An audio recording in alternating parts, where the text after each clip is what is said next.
वशीकरण को लोग या तो बहुत ज्यादा सीरियसली लेते हैं या बहुत ज्यादा लाइटली। आपके अकॉर्डिंग ये क्या है? मैं ये बोलना चाहूंगा कि वशीकरण को लाइटली लेने का तो कोई मतलब नहीं।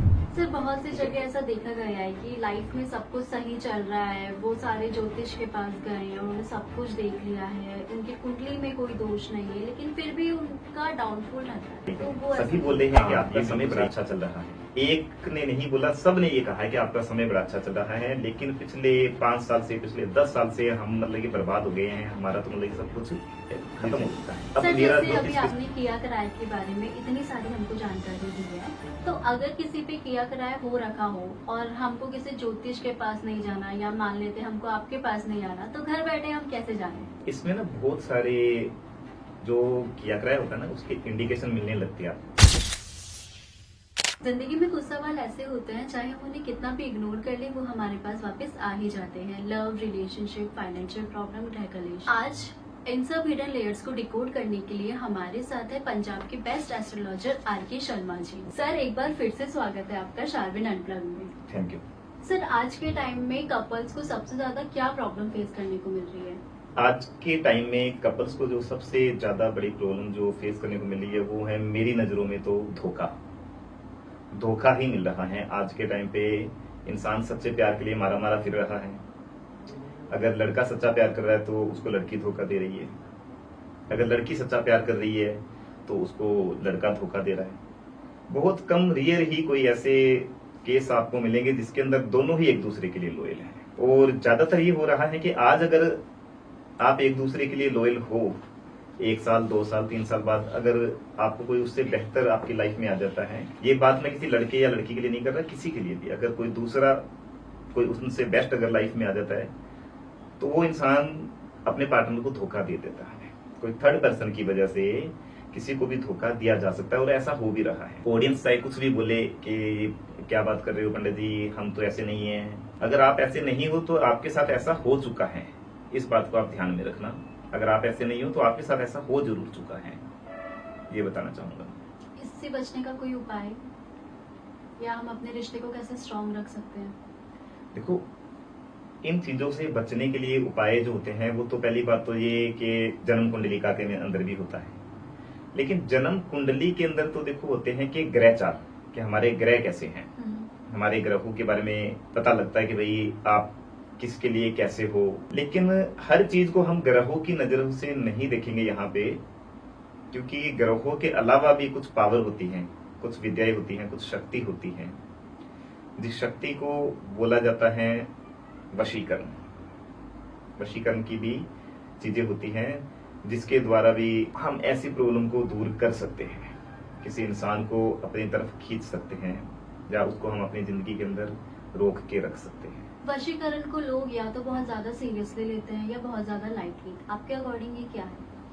मैं ये बोलना चाहूंगा कि वशीकरण को लाइटली लेने का तो कोई मतलब नहीं है, ठीक है, क्योंकि ये कोई ग्रह चाल नहीं है और ये कोई मजाक नहीं है कि आप वशीकरण को लाइटली लेते हो। वशीकरण तो एक बहुत ज्यादा स्ट्रॉन्ग चीज है। हाँ, ये बात एक अलग है कि वशीकरण की आड़ के अंदर बहुत सारे लोग जो अपने आप को बाबा जी बोल रहे हैं कि हम वशीकरण कर देंगे, वो लोगों के साथ धोखाधड़ी हो रही है, लोगों के साथ विश्वासघात हो रहा है, वो बात अलग है।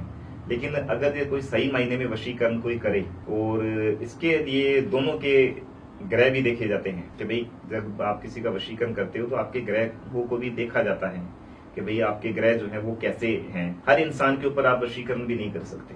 बहुत सारे ऐसे लोग हैं जिनके ऊपर आप जितना मर्जी जोर लगा लो, वशीकरण होता ही नहीं है, क्योंकि उनके ग्रहों को भी देखा जाता है। आपके ग्रह ऐसे हैं, आपका गण कैसा है, आपका गण कमजोर है, आपका गण मजबूत है, ये सारी चीजें देख के ही वशीकरण को जो है वो किया जाता है।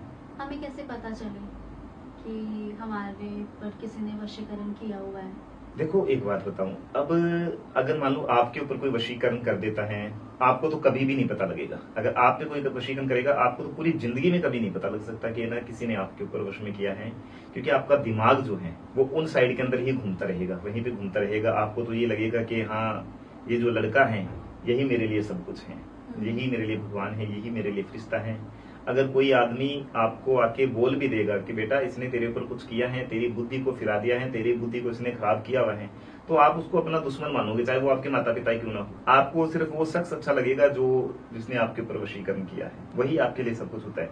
तो कभी भी नहीं पता लग सकता आपको कि ना किसी ने आप पे कुछ किया है। कुछ तो ऐसा होगा जब पता लगे या किसी और को पता लगे कि इसके ऊपर किसी और को तब पता लगता है अगर मान लो आपके माता पिता आपकी फोटो वगैरह लेके कहीं पे जाते हैं या आपको लेके कहीं पे जाते हैं, तो फिर उसके ऊपर पूजा करके कुछ अनुष्ठान कर्मकांड करके ये चीजें जो है पता लगाई जा सकती हैं कि इसके ऊपर किसी ने कुछ किया है कि नहीं किया, और उसका तोड़ जो है वो भी निकाला जा सकता है। लेकिन जब तक पता नहीं लगेगा कि किसी ने कुछ आपके ऊपर कर दिया है कि नहीं किया, तब तक आप उसका कोई तोड़ भी नहीं निकाल सकते, कोई हल नहीं निकाल सकते आप उसके। सर ऐसा मानना है कि वशीकरण से किसी को भी कंट्रोल कर सकते हैं? हाँ, बिल्कुल किया जा सकता है। वशीकरण से कंट्रोल किया जा सकता है, इंसान की बुद्धि को घुमाया जा सकता है। बहुत तरह के वशीकरण होते हैं, वैदिक पूजा होती है, तांत्रिक पूजा होती है, ब्लैक मैजिक होता है, और एक होता है बहुत ही चीप क्वालिटी का भी एक वशीकरण होता है, हालांकि वो कभी करना नहीं चाहिए। वो होता है टूना, किसी को कुछ खिला देना, किसी के पैर की मिट्टी उठा के कहीं पे दबा देना, और किसी मुर्दे की राख जो है वो मतलब किसी मिठाई के अंदर मिला के किसी को कुछ खिला देना। वशीकरण से सिर्फ किसी को सम्मोहित ही नहीं किया जा सकता, वशीकरण से तो किसी का बुरा भी किया जा सकता है। ये जो टूने वगैरह होते हैं ना, ये होता है बहुत ही एक हल्का काम होता है, चीप क्वालिटी का काम होता है।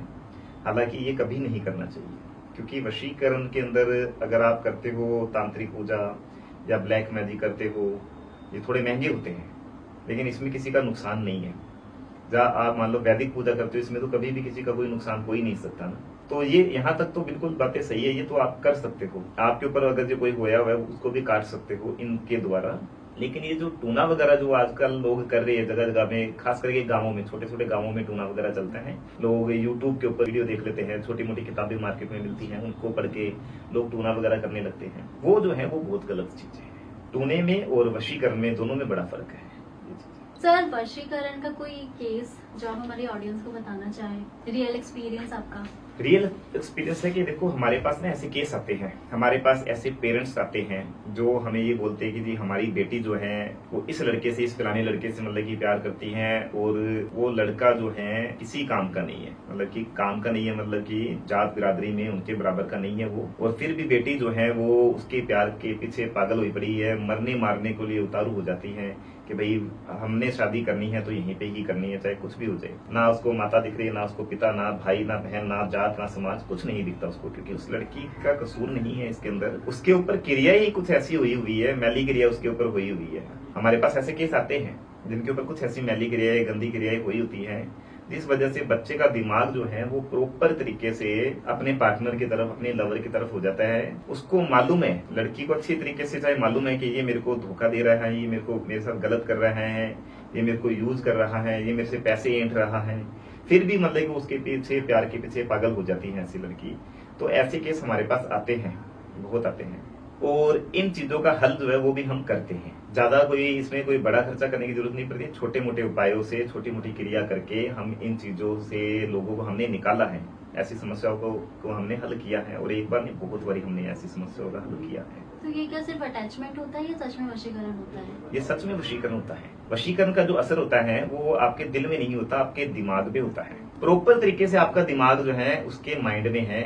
अगर वो व्यक्ति, अगर मान लो कि जैसे वैदिक पूजा में तो कोई मरने मारने तक नहीं जाता, लेकिन फिर भी अटैचमेंट बहुत ज्यादा हो जाती है वैदिक पूजा में।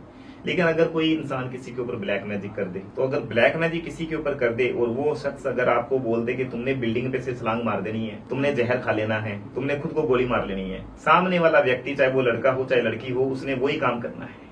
ये ब्लैक मैजिक के असर होते हैं, इसका परिणाम बुरा होता है ब्लैक मैजिक जो है। क्योंकि देखो आप किसी के साथ बुरा कर रहे हो, अगर आप ब्लैक मैजिक किसी के ऊपर कर रहे हो और करके आप सिर्फ शादी विवाह तक रह जाते हो, अपनी जिंदगी के अंदर उसको ले आने के लिए ये आप काम कर रहे हो, उसको आप प्यार से रखते हो, उसके साथ आप अच्छा समय बिता रहे हो, उसको आप दुख नहीं कर रहे, उसको प्रताड़ित नहीं कर रहे, फिर तो देखो कोई गुनाह नहीं है। लेकिन अगर आप किसी का ब्लैक मैजिक करके उसको यूज कर रहे हो, आप हर तरीके से हरासमेंट कर रहे हो, उससे आप धन खा रहे हो, उसको आप बदनाम कर रहे हो, तो फिर गुनाह तो गुनाह है, उसकी सजा परमात्मा आपको देता जरूर है। ठीक है, देखो क्या होता है, आपके घर के बाहर एक आदमी खड़ा है, उसके पास एक पिस्तौल है। अगर वो पिस्तौल आपके किसी दुश्मन के पास में है तो आप अंदर से घबराए हुए हो, आप डरे हुए हो, वो आपको नुकसान ही करेगा।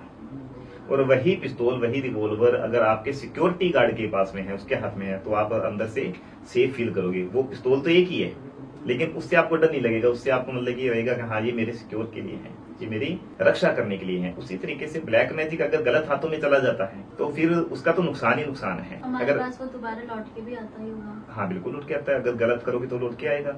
और अगर उसी से अगर आप लोगों का भला करते हो, अच्छा करते हो, बुरा नहीं करते, तो फिर उससे आपको कोई नुकसान नहीं है, ये चीज है। सर, वशीकरण तोड़ने का एक्चुअल प्रोसेस क्या होता है? देखो मैम, वशीकरण को तोड़ने का जो प्रोसेस होता है वो होता है सबका अलग अलग। मेरे पास कई केस ऐसे आते हैं कि पंडित जी हमने यहाँ से उपाय कराया, वहां से उपाय कराया, नहीं हो रहा, ठीक है, बहुत जगह से उपाय करा करा के थक चुके हैं। क्योंकि फोन आते हैं हमें, ऐसे ऑनलाइन लोग जो है वो फोन करते हैं, हम लोगों को बताते हैं। पहले तो है ना, हम उसका काम जो है पूरा चेक करते हैं कि आखिर ये किस तरीके से किया गया है। अगर किसी का वशीकरण वैदिक पूजा से हुआ हुआ है तो फिर वो तो किसी भी क्रिया से टूट जाएगा। अगर किसी के ऊपर तांत्रिक पूजा या ब्लैक मैजिक से वशीकरण किसी के ऊपर किया हुआ है तो फिर आप उस पर जितनी मर्जी पूजा कर लो, जितना मर्जी पैसा लगा लो, वशीकरण चाहे वैदिक पूजा से वो कभी भी नहीं टूटेगा। वो वैदिक पूजा से कभी नहीं टूट सकता, लोहे को लोहा काटता है मैडम। और अगर ये आप वशीकरण ब्लैक मैजिक वाले को काटना चाहते हो तो आपको भी ब्लैक मैजिक से ही उसको काटना पड़ेगा। तांत्रिक पूजा को आप ब्लैक मैजिक से भी और तांत्रिक पूजा से भी काट सकते हो, लेकिन इन दोनों को आप वैदिक पूजा से कभी भी नहीं काट सकते। सिर्फ अपना समय खराब करने वाली बात है, और ज्यादातर जो लोग हैं वो ऐसे ही करते हैं। अब इसमें लोगों का भी कोई कसूर नहीं है, जहां से वो अपना काम करवा रहे हैं वो बताते ही नहीं है कि हम कौन सा काम कर रहे हैं। वो तो सीधा हम बोलते हैं हाँ जी ठीक है जी, इतने पैसे भेज दो, हम आपका काम कर देंगे, हाँ काम आपका हो जाएगा। उनको क्रिया बताते नहीं है कि आखिर हम कौन से वाला काम कर रहे हैं। तो इसमें क्या है कि मिसगाइड करने वाले लोग जो है वो बहुत बैठे हुए हैं, और ज्यादातर जगह जगह पे मौलवी बाबा जी बन बन के लोग बैठे हुए हैं। उनको इस चीज की नॉलेज ही नहीं है, उनको इल्म ही नहीं है कि आखिर वशीकरण है क्या।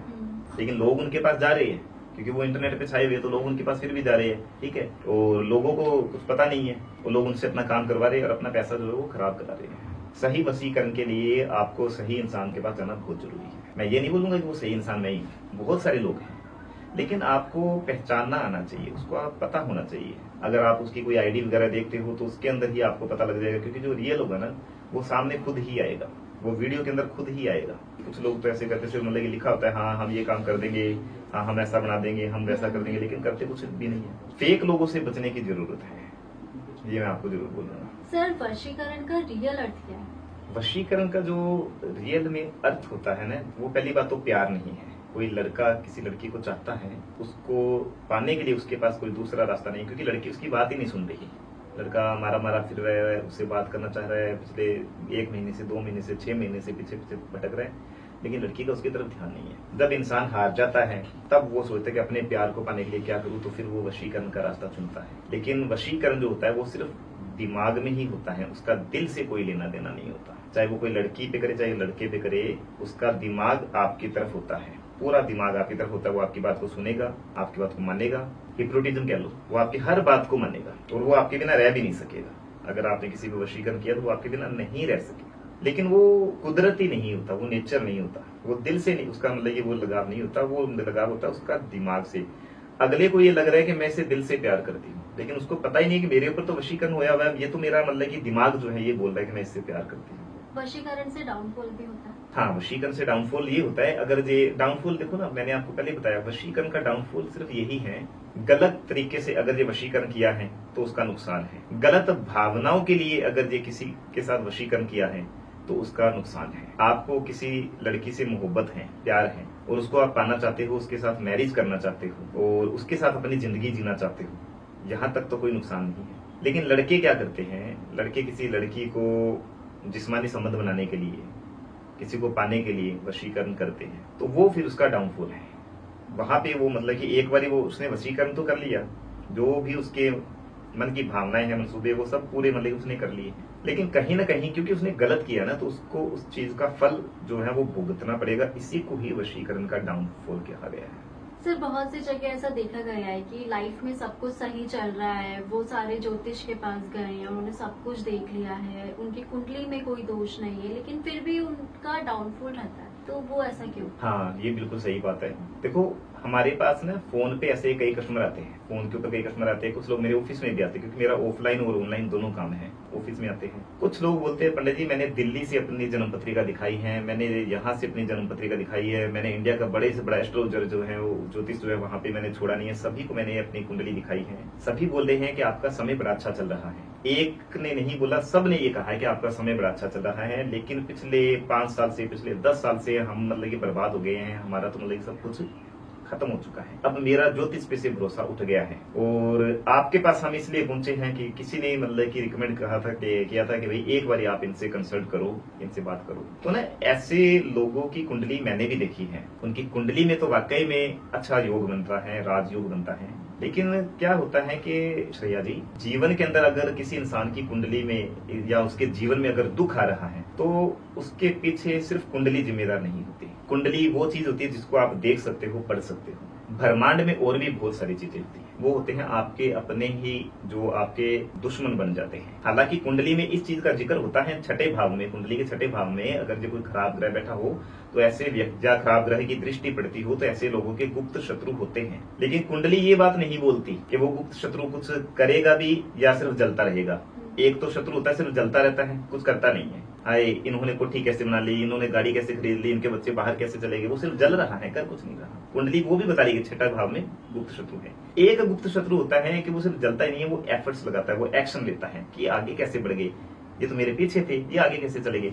फिर वो किसी बाबा के पास, किसी तांत्रिक के पास, किसी अघोरी के पास जाके कुछ ना कुछ मतलब कि कोई ना कोई मैली विद्या के द्वारा या तांत्रिक पूजा के द्वारा या ब्लैक मैजिक के द्वारा किसी का बुरा कर देता है। इसको बोलते हैं किया कराया। किया कराया ज्यादातर लोग वैसे मानते नहीं है, लेकिन ये एक परम सत्य है, ये एक अटल सत्य है कि किया कराया होता है। और कुंडली के अंदर ग्रह तो ठीक है, ग्रह तो अच्छा बता रहे हैं, लेकिन कुंडली के अलावा भी तो दुनिया में और भी तो बहुत कुछ है। ग्रहों के अलावा भी तो बहुत कुछ है, ग्रहों के अलावा भी तो बहुत सारी ऐसी पावर हैं, शक्तियां हैं जो आपका नुकसान कर सकती है, आपका सर्वनाश कर सकती है। एक तो ये होता है कि किए कराए की वजह से बुरा होता है, एक आपके कर्मों की वजह से बुरा होता है, तीसरा आपके ग्रहों की वजह से बुरा होता है। अब जिन लोगों का जो टेवा जन्म पत्रिका जो जगह जगह पे दिखा चुके होते हैं, वो बोलते हैं कि भाई सब कुछ अच्छा है और उनका विश्वास ज्योतिष से उठ जाता है। क्यों उठ जाता है कि जहां भी जाते हैं वो बोलते हैं कि सब कुछ अच्छा है, लेकिन धीरे धीरे उनका विश्वास जो है वो डामाडोल होता है कि यार सब अच्छा है तो मेरे साथ बुरा क्यों हो रहा है। अब ये जो किया कराया होता है ना, ये कभी भी जन्म पत्रिका में नहीं आएगा, कभी आ ही नहीं सकता। तो ये कैसे पता चलेगा? ये पता लगता है कि आपके घर के नाम से अगर ये कोई मान लो कि कोई जोत हम जगाते हैं, आपकी फोटो को देख के उसके ऊपर कोई जोत हम जगवाते हैं, आपका नाम वगैरह लिख के, जात गोत्र सब कुछ लिख के उसके नाम से हम कोई जोत जगाते हैं, या आपके घर की कोई मिट्टी वगैरह हम मंगवाते हैं, माटी, आपका कोई कपड़ा वगैरह होता है इसके ऊपर हम देखते हैं, या किसी को पूजा के अंदर हम बैठा के मतलब हम ये देख सकते हैं कि इसके ऊपर कोई किया कराया है या नहीं।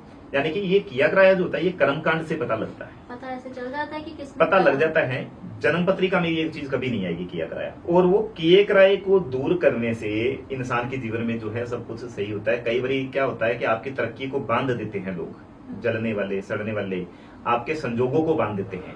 अब जन्म पत्रिका में तो है कि भाई इसकी शादी हो जानी चाहिए, लेकिन शादी फिर नहीं हो रही। जन्म पत्रिका में आ रहा है कि इस बालिका की शादी जो है वो 20 साल की उम्र में हो जानी चाहिए थी, लेकिन आज ये बालिका जो है 27 साल की हो गई है, अभी तक इसकी शादी नहीं हो रही। क्यों नहीं हो रही? कि कहीं ना कहीं उसके जो संजोग है वो बांधे गए हैं, उसके लगन बांध दिए गए हैं। ठीक है, जन्म पत्रिका में आ रहा है इसके पास तो गाड़ी कोठी बंगला सब कुछ होना चाहिए, लेकिन ये तो सड़कों पे घूम रहा है। क्यों? क्योंकि उसका जो भाग्य है, उसकी जो तकदीर के जो है उसको समझो कि किसी ने बांध दिया हुआ है। इसको बोलते हैं किया कराया। और ये किया कराया जो होता है ये भी मतलब कि देवियों की शक्ति के द्वारा होता है। बहुत सारी देवी हैं, जैसे मान लो कि वहां से मतलब इंसान ठीक भी होते हैं, लेकिन वहां से लोग जो तांत्रिक बैठे हुए जैसे कामरूप कामाख्या, वहां पे बहुत सारे अघोरी तांत्रिक बैठे हुए जो लोगों का बुरा कर देते हैं, लेकिन अच्छा भी कर देते हैं। और भी बहुत सारी भारत में ऐसी जगह है, एक थोड़ी बहुत लाखों जगह है जहाँ पे लोग बैठे हुए बुरा करने के लिए।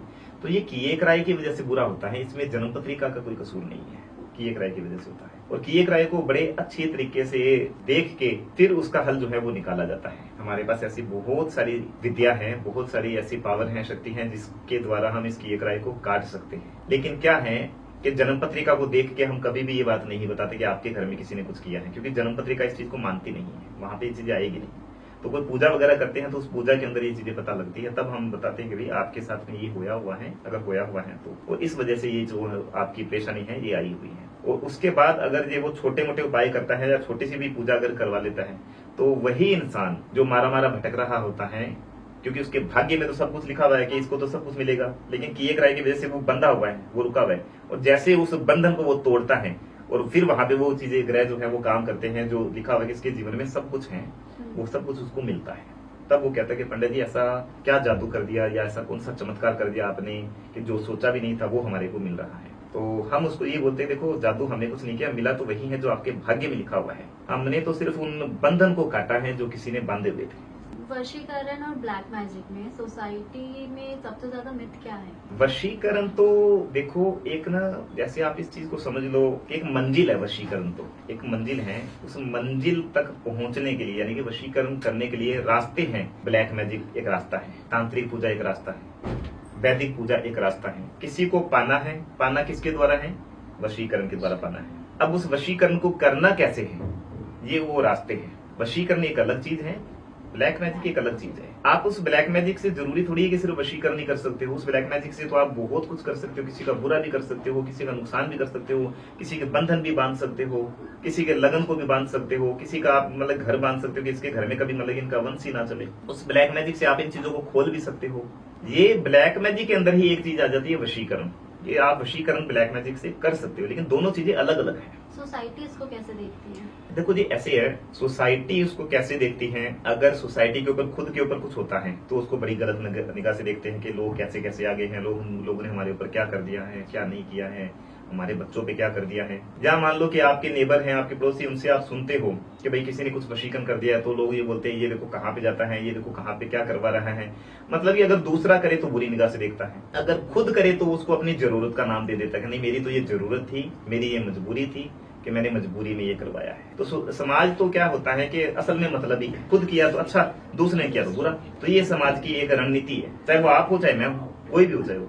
सर आप भी वशीकरण करते हैं? वशीकरण करते हैं, ये कैसा सवाल कर लिया आपने, वो भी ऑन कैमरा। वशीकरण देखो पता क्या बात है, हम वशीकरण ऐसे नहीं करते कि कोई भी आ गया पैसा लेके कि ये फलाने की लड़की है, मैं उससे प्यार करता हूँ, वशीकरण कर दो, ये उनका लड़का है, वशीकरण कर दो। हम ऐसे नहीं करते। हम जरूरत को देखते हैं कि आपके दिल में उसके लिए असल में भावनाएं क्या है, क्या सच में आप उससे प्यार करते हो? कहीं वशीकरण के बाद में उसके जीवन को खराब तो नहीं कर दोगे? हम इन चीजों को देखते हैं। ऐसे नहीं है कि ऐसे बहुत सारे लोग आते हैं, दिन में पता नहीं कितने कॉल आते हैं, ठीक है ना, आप इतने पैसे ले लो, उन्होंने इतने पैसे लिए थे, वहां से नहीं हुआ था, हमें पता है कि आप कर सकते हो, आप कर दो। बहुत सारे लोग ऐसे बोलते हैं, लेकिन हम ऐसे नहीं करते, ऐसे बिल्कुल भी नहीं करते। हम तो तभी करेंगे अगर उसके दिल के अंदर अगर सच्ची भावना है, सच्चा प्यार है, प्योर है, तो ही हम मतलब कि इस चीज को हम देखते हैं। फिर भी हम उसको ये बोलते हैं कि बेटा वैदिक पूजा से ही कर लो, सिंपल तरीके से कर लो, ज्यादा ताम झाम करने की हमें जरूरत नहीं है। इतने सारे पॉजिटिव साइड्स भी हैं, जैसे आपने वैदिक पूजा बोला, लेकिन फिर भी लोग ब्लैक मैजिक और वशीकरण पे क्यों जाते हैं? देखो वशीकरण, जो वैदिक पूजा वो भी तो वशीकरण है, ब्लैक मैजिक भी वशीकरण है, तांत्रिक पूजा वशीकरण है, ये तो रास्ते हैं। वशीकरण तो मैंने बताया था ना, एक भाई एक मंजिल है, और ये रास्ते हैं कि भाई हमने बाइक पे जाना है, हमें हवाई जहाज में जाना है, हमने बस में जाना है, ये वो चीज समझ लो। हाँ, अब आपने बोला कि भाई वैदिक पूजा से अगर सब कुछ होता है तो ब्लैक मैजिक में हाँ, मतलब पॉजिटिव आपका साइड से सब हो सकता है, तो नेगेटिव पे क्यों मैं समझ जाना? गया आपका मतलब, आप ये पूछना चाह रहे हो ना, पॉजिटिव तरीके से होते हैं तो फिर लोग वो क्यों करते हैं। हम्म। उसका कारण ये कि धैर्य नहीं है किसी के पास। आज के समय में ये जो कलयुग चल रहा है, 2025 जो चल रहा है, इतना मतलब कि फास्ट चल रहा है, धैर्य किसी के पास नहीं है। और इससे इंस्टेंट रिजल्ट। हाँ, धैर्य नहीं है। लोगों को चाहिए कि मेरे को अभी चाहिए, मेरे को अभी का अभी चाहिए, मेरे को तो बस ये अभी का अभी काम चाहिए। वैदिक पूजा में क्या था, समय लगता है, समय लगता है, धीरे धीरे काम होता है, लेकिन समय लगता है। और लोगों को क्या है कि ये है कि नहीं पता नहीं उसने कहाँ चले जाना है, मेरे को तो अभी का अभी चाहिए। इसलिए लोग जो है ज्यादा ब्लैक मैजिक की तरफ दौड़ते हैं, ज्यादा तांत्रिक पूजा की तरफ दौड़ते हैं। महंगा होता है, लेकिन लोग आजकल पैसों की परवाह करता क्यों है? लोगों को तो चाहिए जो चाहिए, ये चीज है। तो ये लाइफ टाइम का रहता है या कुछ समय का? नहीं, कुछ समय के लिए होता है, जैसे कुछ सालों के लिए होता है, लाइफ टाइम के लिए वशीकरण नहीं होता। दुनिया में, संसार में, इस धरती पे ऐसी कोई भी चीज नहीं है, ना आप ना मैं, कोई भी ऐसी चीज नहीं है जो लाइफ टाइम के लिए हो। हर चीज की एक बुनियाद होती है, किसी की 2 साल, किसी की 6 महीने, किसी की 3 साल, किसी की 1 महीने। वो डिपेंड करता है कि आप कितने बुनियाद के लिए करते हैं। लाइफ टाइम के लिए किसी के। अच्छा, जब वो प्रोसेस करते हैं तो वो ये चीज बोलते हैं? वो तो कस्टमर के ऊपर डिपेंड करता है कि वो क्या चाहते हैं। और जैसे मान लो, मैं एक बात बताता हूँ, इस प्रोसेस का भी बताऊँ। जैसे मान लो आपने वशीकरण किया किसी लड़के, बोले भाई वो लड़का तो मुझसे बात ही नहीं कर रहा, बिल्कुल भी बात नहीं कर रहा, और मैं किसी के पास जाके, किसी तांत्रिक के पास जाके, या कहीं पे भी जाके, अपना नाम नहीं लूंगा, कहीं पे भी जाके वशीकरण कराती हूँ।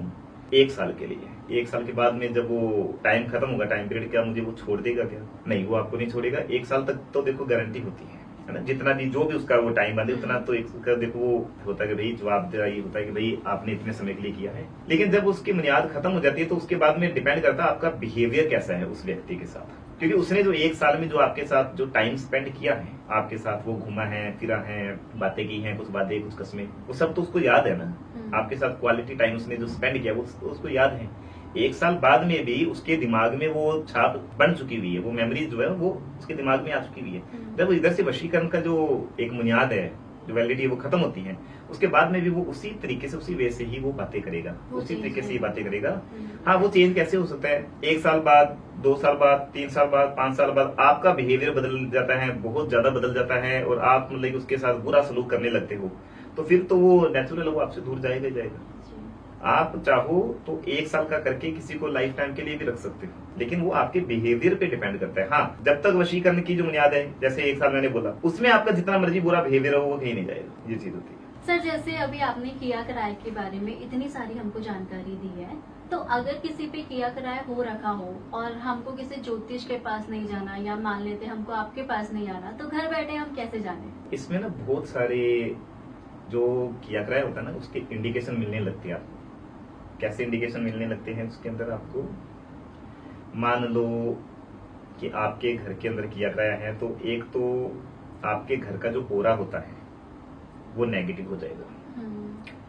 आप कहीं पे भी जाओगे ना, जैसे आप मंदिर में जाते हो तो आपको कैसी वाइब्स आती है? अच्छी वाइब्स आती है, वहां का ओरा पॉजिटिव है।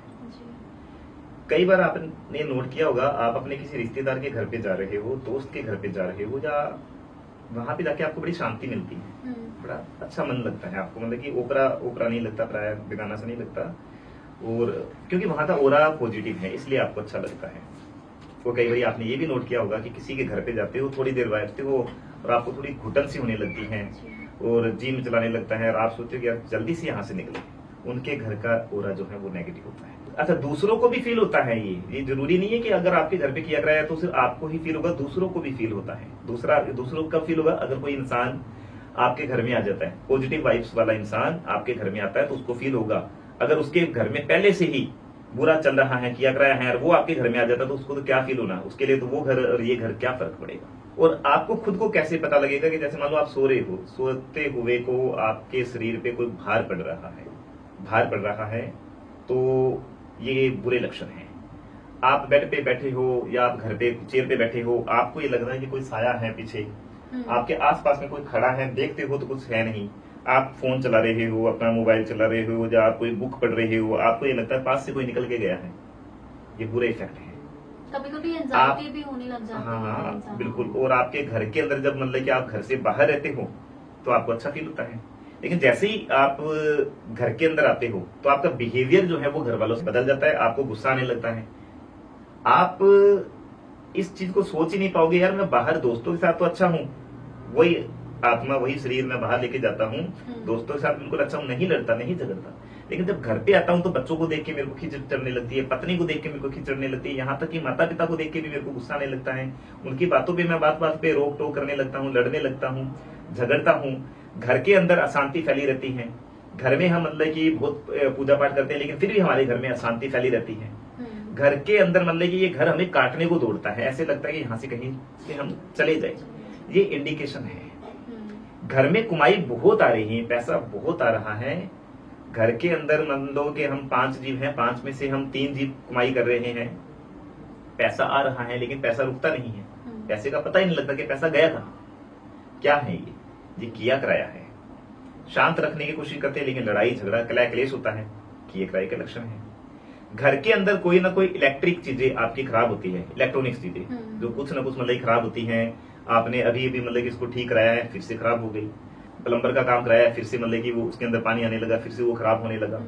ठीक है, आप घर के अंदर एक चीज को ठीक कराते हो और थोड़े टाइम के बाद दूसरी चीज खराब हो जाती है। जब आप दूसरी को ठीक कराते हो तीसरी खराब हो जाती है, तीसरी को कराते हो तो वो पहले वाली फिर से बिगड़ जाती है। ये कुछ ना कुछ खराब होता है घर के अंदर, ये इंडिकेशन है। यही सिम्टम्स है कि आपके घर के अंदर किया कराया हो सकता है। और उस कंडीशन में आपको एक बारी अपना घर जरूर चेक कराना चाहिए।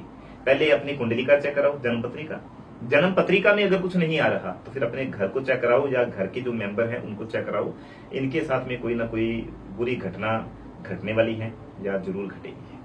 घर चेक कराओ मतलब किसी तांत्रिक किसी को या किसी बुला के? ज्योतिष के पास, किसी के ज्योतिष के पास, मतलब कि आप चेक कराओ जो ये सब काम कर सके। हम्म, कोई ज्योतिष के पास जाके आप अपने घर को मतलब कि चेक करा सकते हो। घर को चेक कराने का मतलब होता है जैसे घर की मिट्टी उनके पास ले जाके उनको दिखाओ कि भाई देखो आप, या फिर उनको आप अपने घर पे बुलाओ, या फिर आप वहां पे चले जाओ कि भाई आप मतलब कि पूजा वगैरह करके मतलब चेक करो कि हमारे ऊपर कुछ किया कराया तो नहीं है। अक्सर ऐसा होता है दबाव वगैरह पड़ना, ठीक है, तो ये किए कराए के लक्षण होते हैं, ये किए कराए के लक्षण होते हैं। घर में जब आते हैं सोते हैं तो बुरे से बुरे सपने आने चालू हो जाते हैं। वही इंसान जब घर से बाहर जाता है, बाहर कहीं पे मतलब रहता है, तो वहां पे उसको ये फील नहीं होता। ये किए कराए के लक्षण है। और भी बहुत सारे लक्षण हैं। घर के अंदर खून के छिंटे कई बार देखे गए हैं, ये किए कराए के लक्षण है। कोई ना कोई खून का छिंटे जो है वो देखे गए। आप अपने घर में कोई जानवर रखते हो, जैसे कुत्ता रखते हो, कुछ लोग पंछी रखते हैं, वो बीमार रहता है, ज्यादातर वो बीमार पड़ जाता है। वो बीमार इसलिए पड़ता है क्योंकि आपके घर में कोई ना कोई किए कराए की जो बुरी एनर्जी है, लेकिन वो जो है वो आपके ऊपर उसका प्रभाव नहीं पड़ने दे रहा। जानवर जो होता है ना वो खुद के ऊपर ले लेता है। ये किए कराए के लक्षण है। ये मतलब अगर इंसान चाहे तो वो देख सकता है, बता सकता है कि भाई हाँ हमारे घर के अंदर ये किए कराए। अगर ये कोई भी मेरी वीडियो ये देख रहा है या देखेगा, तो अगर उनके घर में ये इंडिकेशन हो रहे हैं तो फिर उसको अपने घर को चेक कराने की जरूरत है। सर आप इतने सारे लोगों से मिलते हो, सबकी एनर्जीज लेते हो, आप खुद की एनर्जी को कैसे पॉजिटिव रखते हो? इसके ना कारण होते हैं। पहले सबसे देखो, आपको ना मेरे को ये लगता है, देखो एक तो आध्यात्मिक शक्ति होती है, ईश्वर की शक्ति होती है, ईश्वर की पावर होती है। यज्ञ वगैरह हम जब करते हैं, जैसे मैं अपने ऑफिस में यज्ञ करता हूँ, ठीक है, मैंने 3 मंजिल बनाया हुआ है, नीचे मैं लोगों को मिलता हूँ, ऊपर मैंने मतलब की जगह बनाई हुई है जहाँ पे मैं हवन वगैरह यज्ञ करता हूँ। और जो इंस्टा पे मेरी वीडियो, उसमें बहुत सारी वीडियो में हवन करते हुए आपको मिल जाएगी मेरी वीडियो। तो जब जहाँ पे यज्ञ वगैरह होता है, हवन होता है, तो वहां पे नेगेटिव एनर्जी तो रहती नहीं है, पहली बात तो ये। और जिन घरों में हवन वगैरह यज्ञ नहीं होते, मैं उनको ये बोलूंगा, उनको कोई ना कोई योग, कोई ना कोई ध्यान, यहाँ तक कि सूर्य नमस्कार भी अगर करे तो आप नेगेटिव एनर्जी से बच सकते हो। सर घर की नेगेटिव एनर्जी को हम खुद से कैसे दूर कर सकते हैं? क्या कोई ऐसा उपाय है जो हम घर बैठे कर लें? घर की नेगेटिव एनर्जी है, अगर आप मान लो किसी ज्योतिष के पास नहीं जाना चाहते, आप अपने घर में ही उसको दूर करना चाहते हो, तो थोड़ी बहुत जो नेगेटिव एनर्जी होती है उसको आप अपने घर में घर बैठे भी कर सकते हो। जैसे क्या करना है, आपने एक कोली लेनी है, छोटी सी प्याली, कटोरी जिसको बोलते हैं, उसके अंदर आपने कपूर रख देना है। कपूर रख के उस कपूर के ऊपर आपने 2 लौंग, 2 इलायची, ये आपने उसको जला देना है। साथ में लौंग और इलायची जलती रहेगी और जो कपूर है वो जलती रहेगी। आपके घर में जितने भी कमरे हैं उन कमरों के अंदर आप उसका जो धुआं है वो दीजिए सुबह और शाम, ये आप कीजिए। एक आप बुधवार के दिन या शनिवार के दिन अपने पानी में, अगर आपको लगता है कि हमारा ये बेटा है या बेटी, इसको नजर बहुत ज्यादा लगती है, नेगेटिव एनर्जी में हमेशा घिरा रहता है, लोगों की निगाहें इसके ऊपर हमेशा पड़ी रहती है, तो फिर या तो बुधवार के दिन या शनिवार के दिन आप उनके पानी में थोड़ा सा नमक मिला के उनको उस पानी से स्नान कराइए। इससे भी आपके घर की नेगेटिव एनर्जी जो है वो दूर होगी।